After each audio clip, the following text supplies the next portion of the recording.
I told my dying wife. Her sister was just a caregiver, but we've been in love for years. She made me promise one thing before she went into hospice: never be alone with my sister. She looked so frail in that bed skin, like paper eyes still sharp even when everything else was fading. And her voice, weak trembling, still managed to carry that edge of suspicion she always had around the two of us. I lied. I told her sister was just a caregiver, just someone who was helping me through the worst of it, just someone who offered her time and her love selflessly.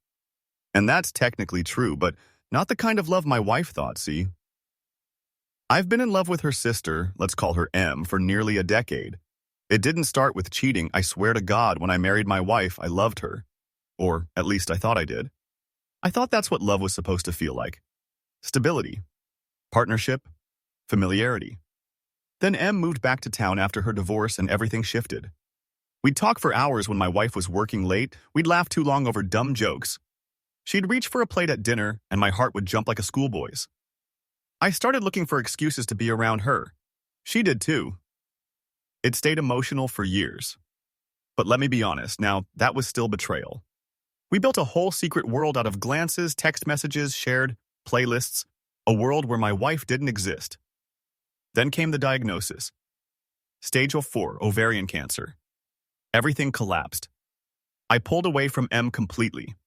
I owed my wife every shred of loyalty left in me, and I meant to give it. I became a nurse, a chauffeur, a human pillow. I held her hair back during chemo. I rubbed lotion into her paper-thin skin. I kissed her dry lips and told her she was beautiful even when her eyes begged me not to lie. M showed up a few weeks into the treatment, said she wanted to help. My wife was hesitant, always had been, but she couldn't turn away the extra hands. And I watched in real time as my wife's worst fear unfolded in front of her. The two people she trusted most growing closer in her most vulnerable moment. I lied again. I told her M was just being a good sister, that I barely noticed her.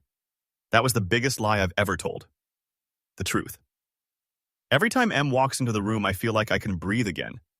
Like the air comes back, like I'm not drowning in guilt, but floating in the possibility that something beautiful might still exist.